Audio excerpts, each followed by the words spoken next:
Manifestar da glória de Deus. Eu, de uma forma muito pessoal, essa noite estou assim vivendo algo muito bacana com Deus.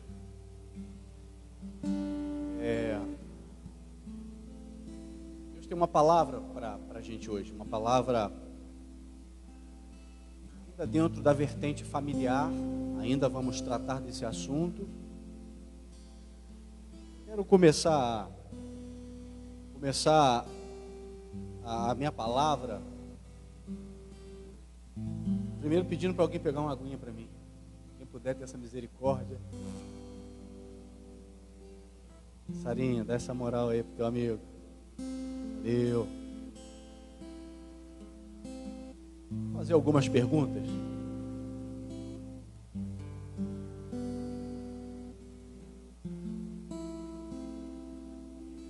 Dizer que eu não estou com muita pressa hoje não. Não sei o que você vai fazer domingo de quarentena, né? Mas eu não estou com muita pressa hoje não. Estou mesmo. Você tem liberdade para ir, para ir embora, sei lá.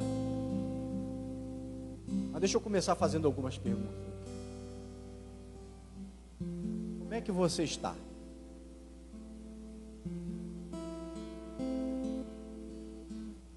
Na verdade, essa pergunta é de uma forma muito direta, é muito objetiva para aqueles que são da nossa comunidade de fé.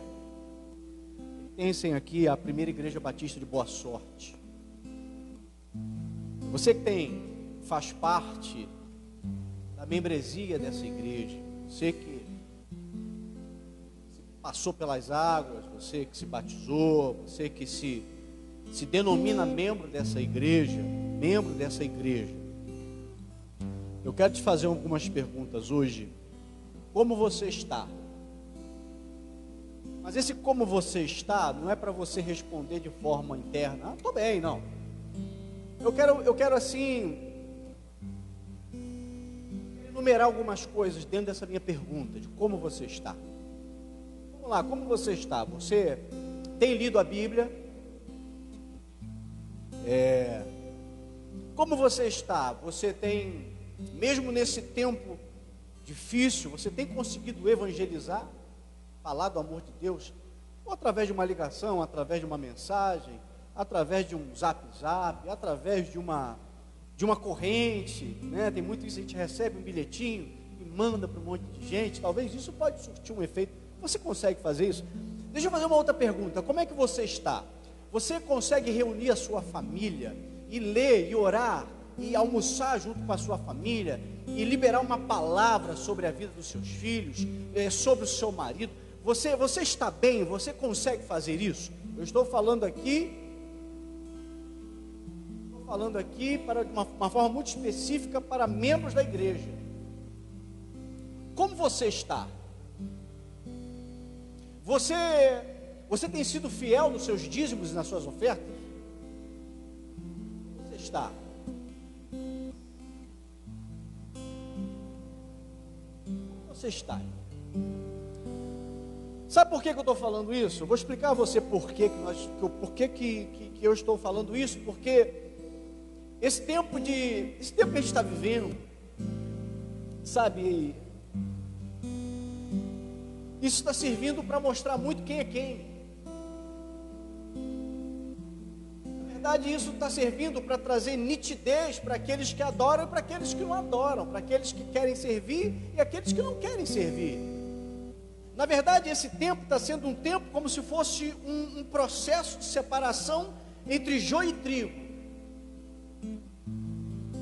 Sabe, aquele processo de purificação do ouro, que vem o fogo, e o fogo vai sobre o ouro, e quanto mais fogo sobre o ouro, mais o ouro é purificado. Então, eu vejo assim que esse tempo que nós estamos vivendo está servindo muito para trazer mais nitidez. Você está? Mas por que o pastor está perguntando isso? Ora, se você não sabe, nós estamos em guerra. Sabe? Se você ainda não percebeu, nós estamos no meio de uma guerra. E essa guerra não é contra pessoas, essa guerra não é contra as pessoas da sua casa, essa guerra, ela não está sendo levantada contra pessoas da sua congregação, da sua comunidade de fé. Essa guerra não é uma guerra dentro da sua família, nós estamos em guerra, e essa guerra é uma guerra espiritual. É por isso que eu estou te perguntando, como você está, porque nós estamos em guerra. É por isso que eu estou te perguntando que você se denominar membro, um crente em Deus, você fazer parte de uma congregação, você precisa estar preparado para uma guerra. Você está em guerra, irmãozão.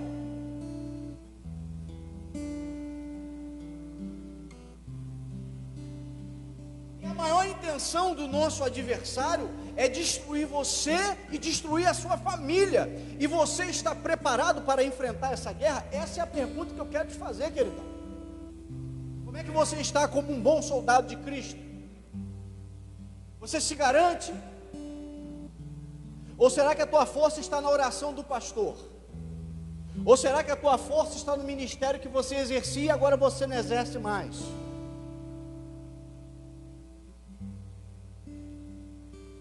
Por isso que eu estou te perguntando, como você está, meu irmão? Você está consciente de que você está no meio de uma guerra ou não? Ou você acha que tudo isso é um conto de fadas? Eu quero caminhar para uma segunda parte, uma mensagem que eu iniciei, se eu não me engano, domingo passado ou quarta-feira, eu não me recordo. A primeira mensagem eu falei sobre muros e pontes. Muros e pontes. Eu falei ali, ouvimos na semana passada sobre muros, construir muros. Muros esses que eles são construídos para que venham proteger a nossa casa, proteger a nossa família, porque o muro, na verdade, ele tem esse significado, proteção, guardar. Mas eu falei também na semana passada sobre pontes.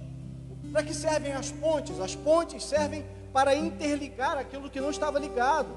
A ponte, ela serve para aproximar aquilo que estava distante. Então, eu falei muito sobre isso, né? Eu trouxe uma aplicação para dentro da nossa família, eu trouxe uma aplicação para dentro da nossa casa.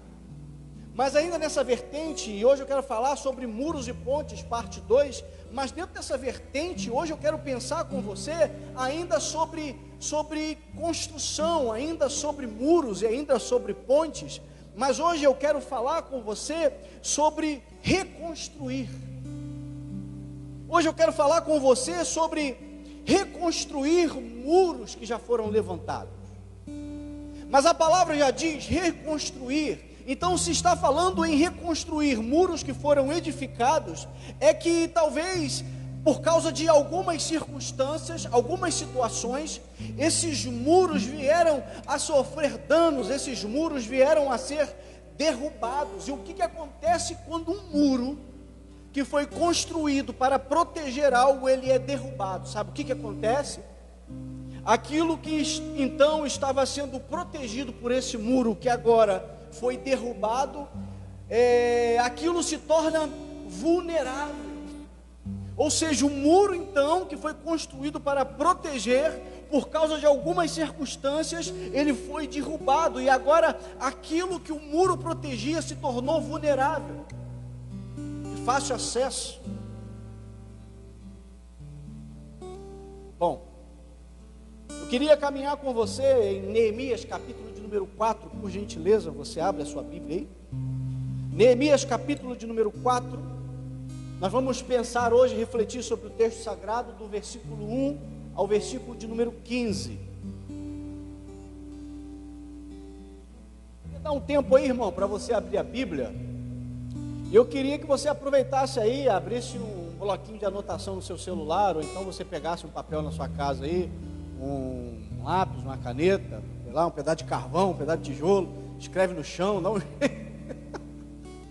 escreve no chão, no teto, na parede, sei lá, na parede não pode dar problema, né, irmão? Então vamos edificar, não vamos destruir não, mas escreve aí no chão, na calçada, dá um jeito, mas algumas coisas muito importantes vão ser ditas aqui. Então, eu queria que você abrisse aí Neemias capítulo 4, nós vamos ler do versículo 1 ao versículo 15, Neemias 4, 1 ao 15, então eu vou ler aqui.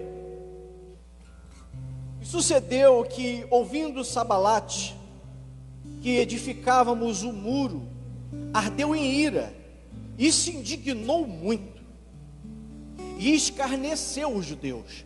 Versículo 2: e falou na presença de seus irmãos e do exército de Samaria, e disse: que fazem esses fracos judeus? Permitir-se-lhes-á isso? Sacrificarão? Acabá-lo-ão num dia só? Vivificarão dos montões de pó as pedras que foram queimadas? É sério?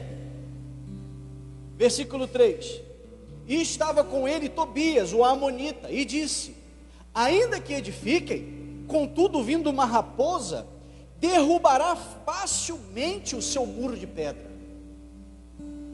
Caminhar. Ouve, ó nosso Deus, que somos tão desprezados, e torna o seu opróbrio sobre a sua cabeça, e dar-nos por pressa na terra do cativeiro. E não cubras a sua iniquidade, e não se risque diante de ti o seu pecado, pois que te irritaram na presença dos edificadores. Versículo 6: porém edificamos o muro, e todo o muro se fechou até a sua metade, porque o coração do povo se inclinava a trabalhar. E sucedeu que, ouvindo Sambalate e Tobias, e os árabes, os amonitas e os asdoditas, que tanto ia crescendo a reparação dos muros de Jerusalém, que já as rupturas se começavam a tapar, iraram-se sobremodo. Eles ficaram revoltados, porque eles estavam conseguindo restaurar o muro. Versículo 8: e ligaram-se entre si todos para virem guerrear contra Jerusalém, para os desviarem do seu intento ou do propósito. Versículo 9: porém nós oramos ao nosso Deus, e pusemos uma guarda contra eles de dia e de noite, por causa deles. Então disse Judá: já desfaleceram as forças dos carregadores, e o pó é muito, e nós não poderemos edificar o muro. Versículo 11: disseram, porém, os nossos inimigos: nada saberão disto, nem verão, até que entremos no meio deles e os matemos, assim faremos cessar essa obra. Versículo 12: e sucedeu que, vindo os judeus que habitavam entre eles, 10 vezes nos disseram: de todos os lugares tornarão contra nós. Então pus guardas nos lugares baixos por detrás do muro e nos altos, e pus ao povo pelas suas famílias, com as suas espadas, com as suas lanças e com os seus arcos. Todo mundo começou a proteger o negócio. Olhei e levantei-me e disse aos nobres, aos magistrados e ao restante do povo: não os temais, lembrai-vos do grande e temível Senhor, e pelejai pelos nossos irmãos, pelejai pelos nossos irmãos, pelejai pelos vossos irmãos, vossos filhos, vossas filhas, vossas mulheres e vossas casas. Vou repetir o final do versículo 14. Não os temais, lembrai-vos do grande e temível Senhor, e pelejai pelos vossos irmãos, vossos filhos, vossas filhas, vossas mulheres e vossas casas. Amém, amém. Que o Senhor abençoe essa palavra ao teu coração, meu irmão, e que nesse momento o Senhor, Ele venha nos dar entendimento, discernimento e capacitação, porque nós precisamos entender a profundidade da revelação dessa palavra. Vamos entender um pouquinho sobre o contexto. Vamos entender um pouquinho sobre o contexto de Neemias. Neemias é o último livro histórico do Antigo Testamento. Neemias, na verdade, ele fez um trabalho de motivar as pessoas a reconstruírem as muralhas e a protegerem as suas famílias. Eu acho que não ficou muito difícil de entender isso no contexto. Mas o propósito de Neemias era bem maior do que a restauração dos muros. O propósito de Neemias, na verdade, era proteger o povo das más influências. Ou seja, esse povo que nós estamos falando, eles estavam voltando de um exílio, eles estavam voltando de um cativeiro, eles estavam voltando de um tempo de escravidão, tempo esse onde eles foram impregnados por uma cultura pagã, impregnados por tudo aquilo que não prestava. E o que acontece? Existe algo chamado aqui nesse contexto de período pós-exílico ou pós-exílio. E esse período pós-exílio ou pós-exílico trouxe muitas dificuldades, mas muitas dificuldades. E as dificuldades não eram só para aqueles que regressavam do cativeiro, mas existia muita dificuldade também sobre a vida daqueles que ficaram ali, sabe, debaixo do jugo daquele domínio do poder babilônico, porque alguns foram exilados e outros ainda ficaram ali, de uma certa forma também escravizados por um jugo, por uma tirania babilônica que também destruiu muitas coisas.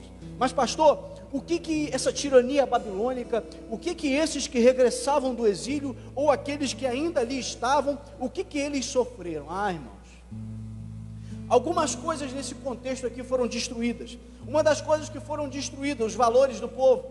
O povo já não sabia mais aquilo que era valor, aquilo que eram princípios. Eles já não sabiam mais, estava meio confuso na cabeça deles o que era certo e o que era errado, o que podia, o que não podia, até onde eu deveria e o que eu não deveria. Mas tem uma coisa também que foi destruída no contexto deles, e esse era o tamanho do desafio de Neemias: a dignidade do povo. O povo estava vivendo sem dignidade. Então, não eram só os muros que precisavam de restauração, mas os valores, os princípios e a dignidade daquele povo precisava também de restauração. Engraçado que esse livro de Neemias é um livro bem extenso, fala de uma história assim sobrenatural, linda demais, sobre a restauração dos muros, mas na verdade, entendendo um pouquinho o contexto histórico desse livro maravilhoso, esse texto fala, na verdade esse livro fala da decisão de Neemias, ele retornando para Jerusalém, ele avaliando a situação de Jerusalém e passando essa informação para aqueles que estavam voltando. Caramba, eu fico imaginando a missão de Neemias. Ele chegar ali e ver Jerusalém toda destruída, o lugar onde o Senhor era exaltado, adorado. Ele olha aquilo ali e fala assim: Senhor, esse é o meu desafio, eu preciso restaurar esse lugar. Aí o Senhor, você precisa restaurar esse lugar, ok, mas aquelas pessoas que estavam lá é que vão me ajudar a restaurar aqueles lugares? Aí o Senhor falou para ele: realmente, cara, é aquela galera que está vindo de lá que vai te ajudar a restaurar. E aí eu fico imaginando, isso aqui é coisa minha, eu conjecturando comigo mesmo. Quando eu fico imaginando Neemias olhando para Jerusalém destruída, ele olhava para o povo que estava muito pior do que a cidade. O povo estava muito mais destruído do que a cidade. E quando você começa ali no capítulo 1, mergulhar nesse livro, você começa a ver o posicionamento de Neemias. A Bíblia diz que Neemias, ele chora, ele jejua e ele ora diante do desafio. Ei, não esquece, eu falei aqui que nós estamos numa guerra, e nós estamos aqui diante de uma situação que não é muito diferente. Neemias também teria uma guerra, uma luta. Se você ler um pouco o contexto desse livro, você vai entender o que eu estou falando. Então Neemias, quando ele vê a situação de Jerusalém, ele vê a situação do povo, sabe o que ele faz? Ele vai para o Senhor.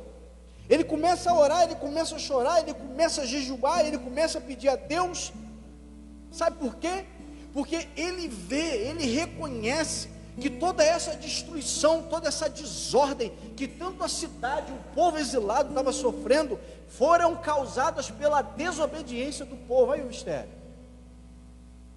Tudo isso estava acontecendo com eles por causa da desobediência.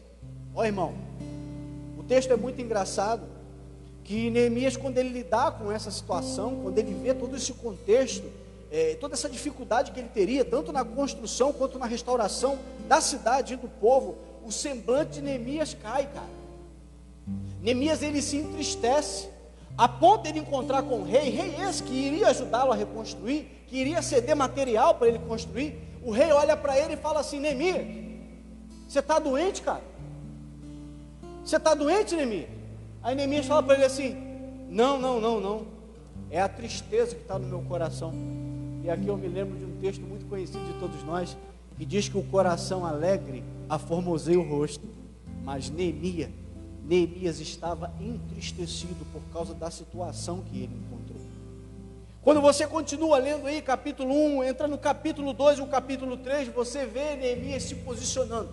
E o que Neemias começa a fazer? Ele começa a ver o material humano que ele tem, ele começa a ver o material físico que ele tem. E o que Neemias começa a fazer? Então, vamos organizar o negócio, vamos botar a casa em ordem. Vamos ver quem faz o quê, vamos ver quem arruma o quê, vamos ver quem constrói o quê, vamos ver quem vai limpar o quê. E aí ele começa a organizar o negócio. Ele começa a organizar o povo que estava chegando, alojando o povo, dividindo as famílias, e ele começa a estruturar todo o acampamento ali. Quando você sai do capítulo de número 3 e você entra no capítulo 4 e 5, e é onde eu quero parar, não quero me estender mais adiante, eu quero parar aqui nesse capítulo 4, 5. Esses capítulos mostram Neemias com uma fé em Deus absurda. Esses capítulos mostram Neemias superando muitos e muitos desafios, muitas e muitas limitações. Esse texto, esse capítulo entre 4 e 5, mostra Neemias sofrendo ameaças dos inimigos externos e inimigos internos. Cara, Neemias, ele sofria ameaça dos inimigos externos e internos. Porque o desafio era reconstruir todo o muro, todo esse contexto em 52 dias. Mas eu quero aqui agora, gente, eu queria que você, agora que nós entendemos aí um pouquinho sobre o contexto, eu quero pensar com você sobre o que esse texto vai falar ao nosso coração.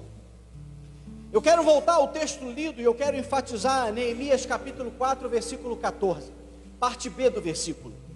Diz o seguinte: lutem por seus irmãos, por seus filhos, por suas filhas, por suas mulheres e por suas casas. Eu vou repetir. É o mês da família, eu estou ministrando sobre família. Eu falei que nós estamos numa guerra, e essa guerra é contra Satanás, e ele quer destruir a nossa família. E a minha palavra para você é: lutem por seus irmãos, por seus filhos, por suas filhas, por suas mulheres e por suas casas. A ideia aqui é lutar pela restauração desse povo. A ideia aqui era lutar para que as famílias fossem protegidas, porque eles estavam sob um eminente ataque. Agora que o caldo começa a engrossar, e agora eu preciso aí que você olhe para a pessoa que está do teu lado e fala assim: presta atenção. Isso, você que está em casa aí, respira, bebe uma água. Agora a gente precisa entender isso. Nós estamos em guerra. Como é que você está? Está pronto, irmão? Hein? Está pronto para a guerra? Está preparado? Então vamos lá, vamos ver. Algumas coisas desse texto, na verdade eu li com os irmãos, foram 14 ou 15 versículos. Poderia ler um pouco mais, mas eu vou parar aqui. Talvez eu cite alguns para frente. Mas a primeira coisa que eu quero que você repita comigo na sua casa: nós estamos em guerra, você está pronto? Porque você precisa entender uma coisa muito séria nessa guerra. Você precisa entender, eu quero que você repita e não tenha medo de repetir. Você pode dizer comigo assim: o inimigo nunca desiste. O inimigo nunca desiste. O inimigo, a intenção dele, se nós fizermos agora um voo, dizendo o seguinte, que a intenção de Satanás, como diz o Evangelho de João, é matar, roubar e destruir. É isso que ele quer fazer. Ele quer te matar, ele quer roubar teus sonhos, ele quer te destruir. E como é que está a tua vida, irmão? O inimigo nunca desiste. Cara, vamos ler aqui de novo os 3 primeiros versículos. O versículo de número 1 diz o seguinte: e sucedeu que, ouvindo Sambalate que edificávamos o muro, ou seja, ele ouviu que o povo começou a trabalhar para edificar o muro, ou seja, consertar aquilo que estava destruído, levantar aquilo que antes estava em pé, mas foi destruído pelo inimigo, e agora o povo começou no processo de restaurar o muro. E aí Sambalate ficou sabendo que eles estavam restaurando o muro. Satanás ficou sabendo que você começou a restaurar o muro. Satanás ficou sabendo que aquela sua família, que era maneira, que era bonita, aquele relacionamento legal que você tinha com seu filho, com a sua mulher, isso foi destruído. E aí vocês viveram um tempo difícil, e agora você quer começar a restaurar o muro. E sabe o que acontece quando o inimigo descobre que você quer começar a restaurar o muro? Diz o texto bíblico aqui, que ele ardeu em ira. Quando você começa a querer restaurar aquilo que estava em pé e foi destruído, pode saber de uma coisa, meu irmão, o inimigo vai se irar com você. Se prepara, meu amigo, porque passar por um processo de restauração não é mole não, irmão. Você querer consertar algo que está quebrado é muito difícil, irmão. É por isso que eu estou te perguntando aqui, querido. Não adianta ser um frequentador de igreja, irmão. Não adianta ter o teu nome no hall de membro, querido. Você precisa estar preparado para uma guerra, porque existem muitas pessoas. Satanás está sapateando na casa e na cara de muito crente. Essa é a verdade. Essa é a verdade. Sabe por quê?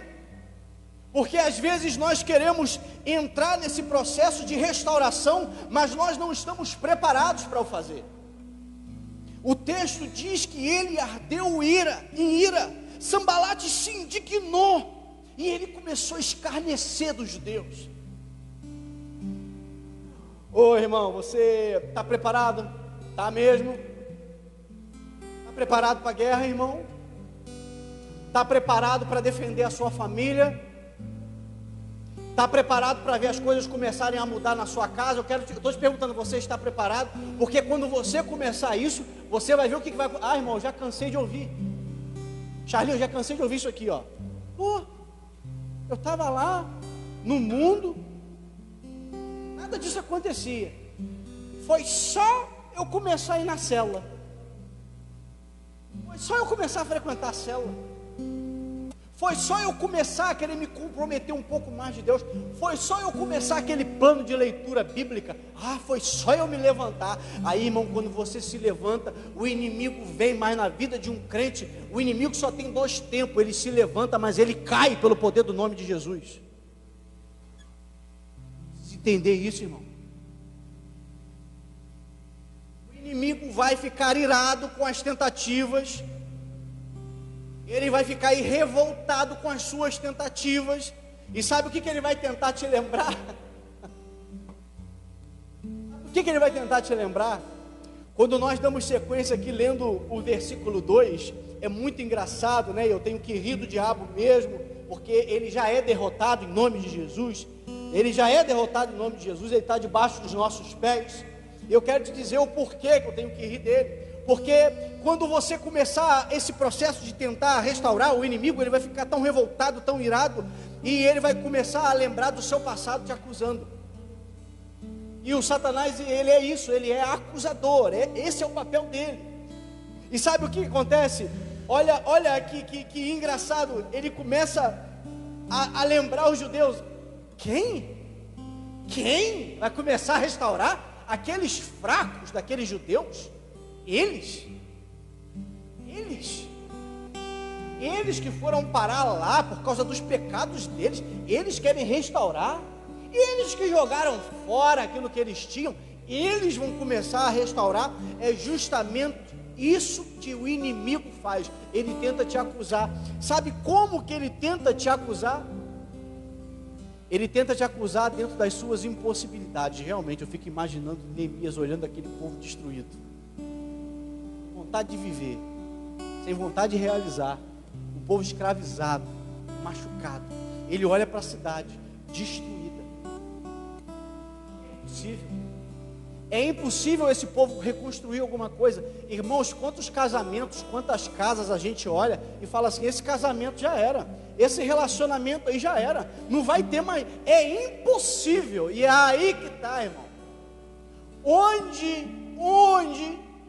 nós vemos impossibilidades, Deus se manifesta com possibilidades. Pegou essa aí, irmão? Onde nós enxergamos impossibilidades, Deus se manifesta com possibilidades, porque nós precisamos lembrar que um alto preço foi pago por nós. O nosso Deus é um Deus do impossível. Ele é um Deus que faz infinitamente mais do que pedimos, pensamos ou imaginamos. Esse é o nosso Deus. Neemias capítulo 4, versículo 2, parte B, diz o seguinte assim: será que eles vão restaurar o muro? Irão oferecer sacrifícios? Eles irão terminar aquela obra num dia só? Será que vão conseguir ressuscitar pedras de construção daqueles montes de entulho e de pedras queimadas? Será que eles vão conseguir fazer alguma coisa? Eles não vão conseguir fazer nada. Essa é a palavra que muitas pessoas recebem. Não tem jeito, é assim mesmo.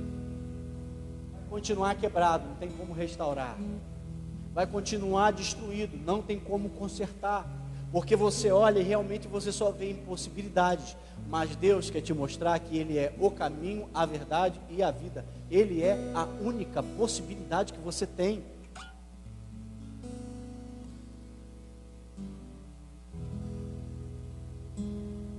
Nosso Deus, Ele pegou uma terra sem forma e vazia, e Ele transformou em tudo isso que nós vemos e desfrutamos. Vinha comigo, está comigo aí, diz amém, pô. Aleluia. Eu ouvi aí na sua casa falando amém também, reverberou aqui, veio aqui, aleluia. Mas uma coisa a Bíblia fala para a gente aqui, e eu acho tão interessante, sabe, algumas coisas que nós vamos lendo, e a gente precisa analisar isso de forma mais profunda. A Bíblia chama Satanás e diz que ele é astuto e sagaz. O que é ser astuto e sagaz? Aí vocês me perguntam, o que é ser astuto e sagaz? Satanás, ele age da seguinte forma: ele espera a oportunidade certa para atacar e para destruir. É isso que ele faz. Ele espera a brecha, ele espera a oportunidade, e quando ele a encontra, então ele vai ali e destrói. E quando eu paro ali no versículo de número 3, eu quero ler com você. O versículo de número 3 traz uma sequência muito lógica, e diz o seguinte: naquela conversa de Sanbalate, Tobias, e eles começam ali a caçoar, a escarnecer o povo, e o versículo 3 fala assim: estava com ele Tobias, o amonita, e disse: eles estão lá consertando? Estão mesmo? Eles estão lá colocando os tijolinhos, Carlinhos? Eles estão lá tentando consertar lá a cidadezinha deles? Não. Sabe o que Tobias fala? Fala o seguinte: ainda que edifiquem, contudo, vindo uma raposa, derrubará facilmente o seu muro de pedra. Caramba! No meio de uma desgraça dessa, no meio de uma situação dessa, que eu estou falando para vocês aqui, pelo menos em 25 minutos já, me aparece o quê? Me aparece uma raposa. Por que me aparece então uma raposa? Por que, pastorzão, essa raposa aparece aí? Irmão, eu fui pesquisar e eu descobri uma coisa. Essa raposa, ela traz uma ideia. Esse animal, na verdade, pode trazer duas vertentes. Raposa, nesse contexto histórico, podia ser também um animal chamado chacal. O que o chacal fazia naquele contexto? Quando os indigentes eram enterrados fora de um reino, fora de uma cidade, o que o chacal fazia? O chacal, ele sentia o cheiro da morte, da carne podre, ele cavava e ele comia os defuntos. Esse chacal também é chamado de raposa no Antigo Testamento. Mas existe também a raposa. O que é a raposa? A raposa é aquele animal esperto. Raposa é aquele animal astuto, aquele animal velhaco, que aproveita as oportunidades e que aproveita as brechas que nós deixamos no muro. O teu irmão em voz alta: cuidado com a raposa, irmão. Cuidado com a raposa, irmão. Porque ela vai achar uma brecha, e se ela encontrar uma brecha, ela é astuta, ela é esperta, ela vai entrar ali e ela vai se aproveitar. Raposa. Vamos caminhar um pouquinho, eu vou tentar acelerar um pouco mais. A segunda coisa que eu quero te dizer, a primeira coisa que eu te falei foi o seguinte: o inimigo nunca desiste. Eu quero te dizer uma outra coisa, e isso é muito sério também. Busque em Deus forças e orientação para o processo de restauração. Restauração é um processo, é demorado às vezes, é longo às vezes. E quando nós entramos aqui pelo versículo 4, 5, nós encontramos uma oração, uma posição, sabe, eles reconhecendo suas limitações e tentando criar uma estratégia para começar então esse trabalho tão difícil que seria então a restauração dos muros. Vou dizer uma coisa para você, irmão: nesse processo de restauração, muitas coisas vão ser apresentadas para você perder o foco, mas não perca o foco. O teu foco deve ser: eu preciso proteger a minha família, eu preciso restaurar os muros, eu tenho um foco, eu tenho um objetivo, meu objetivo é esse, e eu não vou perder o foco, eu não perderei o foco. O quê? O versículo 8 diz que a intenção do inimigo era tirar o foco deles da guerra. Olha o que diz aqui: e ligaram-se entre si todos para virem guerrear contra Jerusalém e para os desviarem do seu objetivo. Qual era o objetivo do povo? Restaurar o muro. Eles não tinham que guerrear. O processo ali era reconstruir, cara. E o inimigo estava lançando, sabe, bombas para tirar o foco. Não, vamos botar uma guerra que eles vão parar de construir. Vão botar um outro problema, que eles vão tirar o foco da reconstrução e vão vir para cima da gente. Então vamos tirar o foco. Ei, cuidado, que Satanás às vezes está jogando casca de banana para você cair e perder o foco daquilo que você tem que fazer. Esse processo, nessa orientação que você precisa ter em Deus para restaurar os muros, para proteger então a sua família, você precisa reconhecer os seus pontos fracos. Não é tão legal o texto.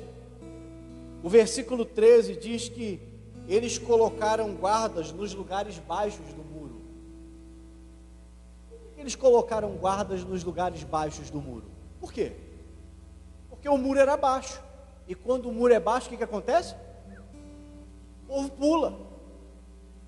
Esses muros baixos são brechas, nossos pontos fracos. E o texto diz que eles colocaram guardas. Sabe o que significa guarda? Vigia. No processo de restauração você precisa vigiar. Você precisa saber qual é o seu defeito.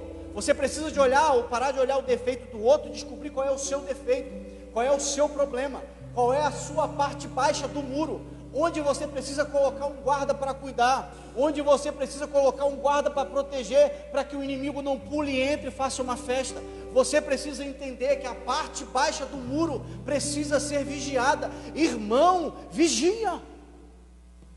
Vigia, caramba.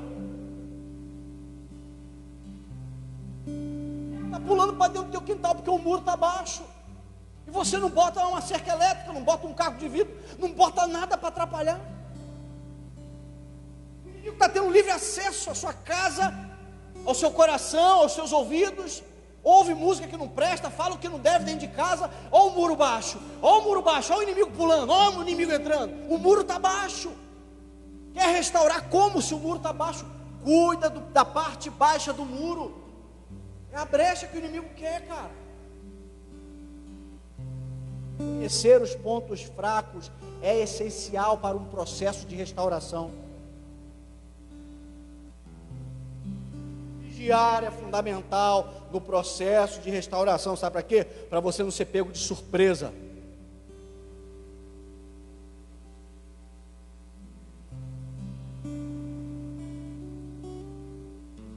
Diz o versículo 14, gente.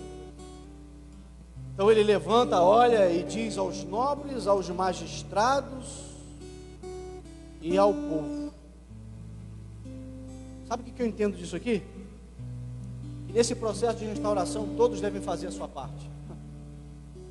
Irmão, já teve gente que eu sentei assim, casal com problema, com dificuldade, e perguntei assim: e aí? Qual foi, por que vocês estão nessa?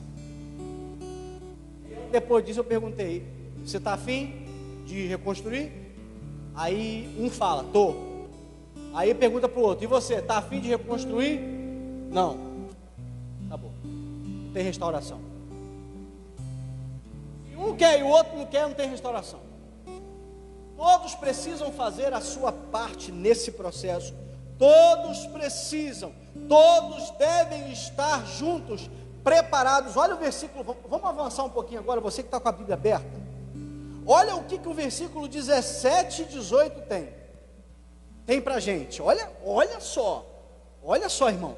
Eu já estou caminhando para o fim. A vontade era pregar até meia-noite, que tinha coisa para pregar até amanhã de manhã, mas eu vou parar por aqui, que hoje o negócio está fluindo, tá bom, aleluia.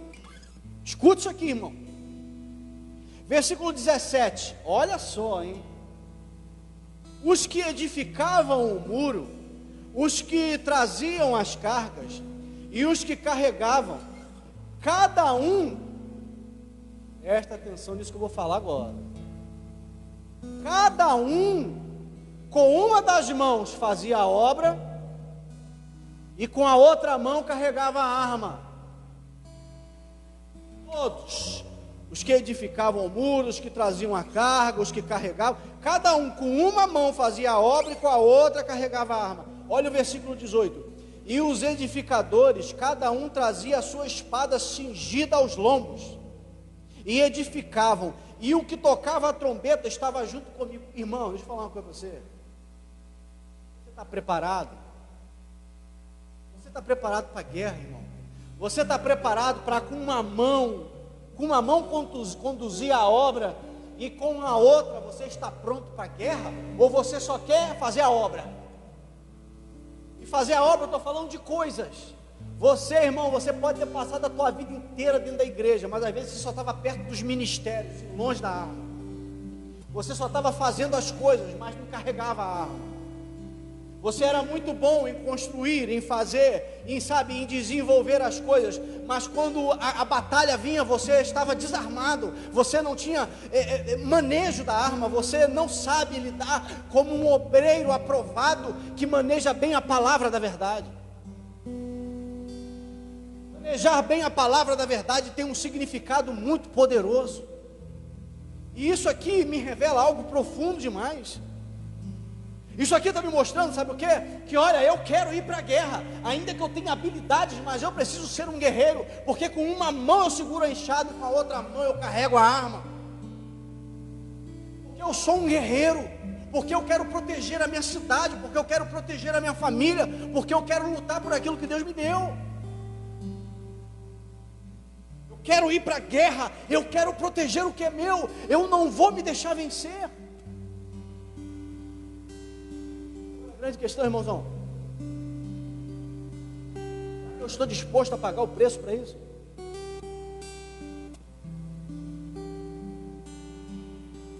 Você está disposto a isso?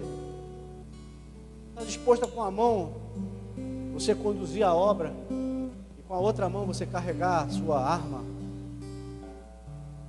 Se o inimigo vier contra você, você vai estar armado e preparado para proteger você, a sua família e os seus. Olha o que o versículo 14, que é o versículo base que eu estou falando com vocês aqui, gente. Olha aqui, vou voltar. Cadê? Versículo 14.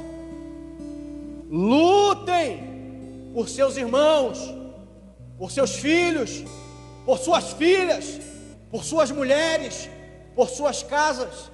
A ordem é: lutem, lutem. Está, a Bíblia está orando, está jejuando, está chorando diante de Deus, está conduzindo a tua família, está sendo sacerdote da sua casa, ou está esperando o culto voltar para trazer a sua família para a igreja de novo? Está tendo igreja aí na sua casa, ou está esperando vir para o templo de novo? E se o inimigo chegar aí, achar uma parte baixa no muro e pular, você está armado para proteger, ou precisa de um sacerdote? Se Neemias fosse fazer tudo, tomar conta de todo o muro, vocês não precisam fazer nada. Alguém pular no teu muro aí, na tua parte, me chama que eu vou. Irmão, cada um segurava o seu material de trabalho e na outra mão levava a arma.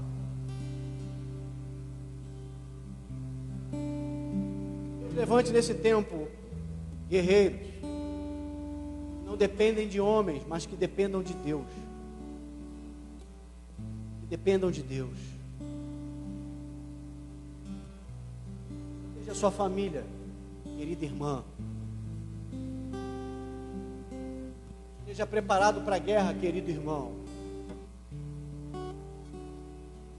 Coloquem vigias na parte baixa do muro, querido irmão. Saiba que o inimigo ele não vai desistir, ele vai se irar e ele vai se levantar, querido irmão. Não adianta você correr, você reclamar, você precisa enfrentar o inimigo, querido irmão.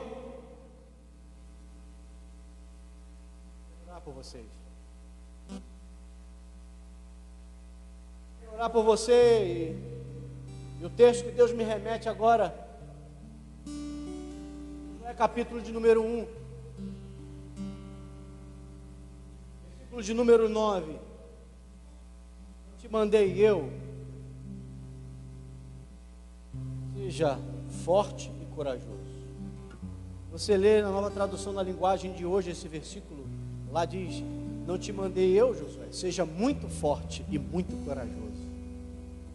O que está faltando para você é coragem, disposição de enfrentar aquilo que você precisa enfrentar, de contribuir para a restauração da sua casa, da restauração da sua cidade.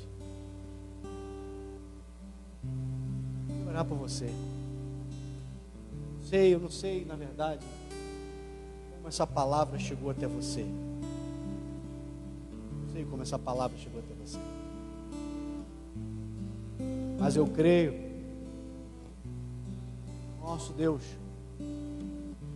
e há de te orientar para que você lute as suas guerras. Como diz o nosso irmão Gabriel Guedes: assim eu luto as minhas guerras. Pode até parecer que estou guardado, que estou perdido, mas eu sei, eu estou protegido pelo meu Deus, porque Ele me chamou, Ele me deu autoridade para pisar serpentes e escorpiões. A unção seja sobre a tua vida, querido, uma unção do sacerdócio universal.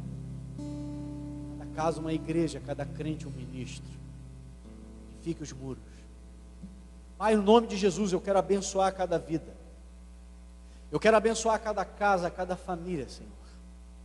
Deus, quantas cidades destruídas, quantas famílias destruídas, quantas casas destruídas, quantos estão escravizados, quantos estão vivendo debaixo de um contexto babilônico, espiritualmente falando. Meu Deus, quantos muros com brecha, quantos muros baixos, Senhor. Em nome de Jesus, dá discernimento para a gente, dá coragem para a gente, intrepidez para a gente, ousadia para nos posicionarmos diante dessa guerra, porque nós estamos em guerra, sabemos disso. O apóstolo Paulo diz: Senhor, na tua palavra, que as nossas milícias são espirituais, que as nossas lutas são espirituais. Precisamos entender isso, que a minha luta não é contra o meu pastor, contra o meu irmão, contra a minha mulher, contra os meus filhos, contra o meu primo, contra o meu avô. A minha luta é contra o diabo, é contra Satanás. A minha luta é contra ele. Somos ser vencedores, possamos chorar pela vitória da restauração, não pela derrota de uma omissão. Possamos celebrar a vitória no Senhor, que possamos com ousadia proferir palavras de autoridade dentro da nossa casa, que possamos enfrentar o processo de restauração, que possamos reconhecer o nosso muro baixo, o nosso ponto fraco. Qual é o nosso ponto fraco, Jesus? Da gente. Porque nós sabemos que Tu és o guarda de Israel, Tu és aquele que cuida de nós. E ainda que o inimigo venha por alguns caminhos, por 7 caminhos ele fugirá. E existe um decreto espiritual. Esse decreto é: eu e a minha casa serviremos ao Senhor. Esse decreto é, Senhor, que a minha casa é um lugar abençoado, que existe cura, que existe restauração para os meus relacionamentos. A palavra é essa. Nós precisamos estar preparados para tomar posse dessa palavra, prontos para a guerra. Preciso lutar as minhas guerras. Senhor, abençoe esse povo, abençoe a minha vida, abençoe a nossa vida. Possamos sair vitoriosos, possamos reconstruir os muros, possamos proteger a nossa cidade, possamos edificar. Tudo é para a tua glória. Te amamos, Jesus. Obrigado por essa noite. Amém. Amém. Louvado seja Deus. Cadê o povo da música? Chega para cá para a gente encerrar celebrando ao Senhor. Eu quero agradecer a Deus pela sua vida. Agradecer a Deus por esse tempo que você dispensou do seu dia de estar aqui conosco. Que essa palavra possa gerar algo dentro de você, uma brasa dentro de você, que ela possa queimar dentro de você, que você possa rever os seus conceitos de guerreiro, de homem de Deus, de mulher de Deus, de jovem de Deus, que você possa repensar muitas coisas, que você possa entender que você está numa guerra, que nós estamos em guerra, que nós precisamos estar em uma mão com o nosso instrumento de trabalho e na outra com o nosso instrumento de guerra. Que o Senhor te abençoe, que o Senhor te guarde, que o Senhor te livre de todo mal. Tenha uma semana abençoada pelo poder do nome de Jesus.